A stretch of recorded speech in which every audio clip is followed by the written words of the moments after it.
Metro rail கட்டுமான பணிகளுக்காக சென்னை மாதவரம் காலனியை 4 மாதங்களில் காலி செய்ய சென்னை உயர்நீதிமன்றம் உத்தரவு பிறப்பித்திருக்கிறது. இதனை முக்கிய செய்தியாக பார்த்து வருகிறோம். கூடுதல் விவரங்களை வழங்க இணைகிறார் எமது செய்தியாளர் சுரேஷ்.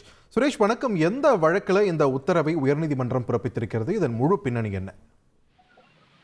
வணக்கம். அதாவது ஆவின் பால் நிறுவனத்திற்கு பால் சப்ளை செய்வதற்காக மாதவரம் பால் பண்ணைக்கு அருகில் அந்த மாடு வளர்ப்பவர்களுக்காக மாட்டு கொட்டகையும் அந்த மாடு வளர்ப்பவர்கள் தங்கிக் கொள்வதற்காக ஒரு குடியிருப்பும் 1959ஆம் ஆண்டுல அமைத்து கொடுத்தது தமிழக அரசு.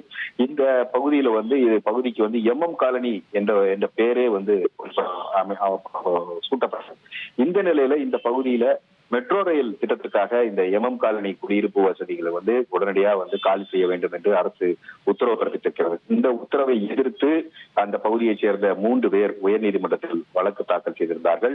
இந்த வழக்கை நீதிபதி பரத சக்கரவர்த்தி முன்பு விசாரணைக்கு வந்தது. அப்போது தமிழக அரசு தரப்பில் ஆஜரான வழக்கறிஞர் ஆலின் அபிமன்யு, இந்த ஆவின் நிறுவனத்திற்கு மனுதாரர்கள் யாரும் இன்னும் பால் சப்ளை செய்யறதில்லை, ஏற்கனவே இந்த நிலத்துக்கான இழப்பீடு அவர்கள் பெற்றிருக்கிறார்கள், இந்த குடியிருப்புகளுக்கு மனுதாரர்கள் எந்த உரிமையும் கோர முடியாது என்ற ஒரு வாதத்தை முன்வைத்தார். இந்த வாதத்தை கேட்ட நீதிபதி பரத சக்கரவர்த்தி, இந்த பால் பதட்டப்படுத்தக்கூடிய அந்த தொழில்நுட்பம் என்பது வெகுவாக வளர்ந்து இருக்கிறது. அது மட்டும் இல்லாம பாலை கொண்டு செல்வதற்கான போக்குவரத்து வளர்ச்சியும் ஏற்பட்டிருக்கிறது.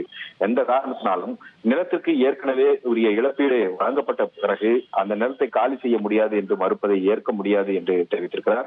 அதனால் 4 மாத காலம் அவர்கள் நீண்ட காலமாக அந்த பகுதியில வசித்து வருவதன் காரணத்தினால 4 மாத காலம் அவர்கள் காலி செய்வதற்கு அவகாசம் வழங்கி நீதிபதி உத்தரவிட்டார். மேலும் இந்த மே 31ஆம் தேதிக்குள் அவர்கள் அந்த நிலத்தை காலி செய்து கொடுக்காவிட்டால் நிலத்தை அரசு காலி செய்ய சொல்லி அவர்கள் அந்த நிலத்தை கையகப்படுத்திக் கொள்ளலாம் என்று அரசுக்கு அனுமதி அளித்து இந்த வழக்கை நீதிபதி பரத சக்கரவர்த்தி முடித்து வைத்திருக்கிறார். நன்றி சுரேஷ், உங்கள் விரிவான தகவல்களுக்கு.